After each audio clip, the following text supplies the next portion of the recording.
এখন আমরা আসছি আসফির ইউনিভার্সিটিতে। আসফির 19 তারিখে অ্যাকোমোডেশন ছাড়তে হবে, শুধু আসফির না সব স্টুডেন্টেরই ছাড়তে হবে।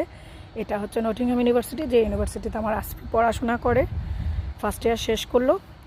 তো ইউনিভার্সিটির গার্ডেনটা একটু দেখাচ্ছি, মানে বিভিন্ন ভ্যারাইটিসের ফুল, এগুলো একটু দেখাচ্ছি। ফুল যেহেতু আমার ভালো লাগে তাই একটু শেয়ার করলাম সবার সাথে।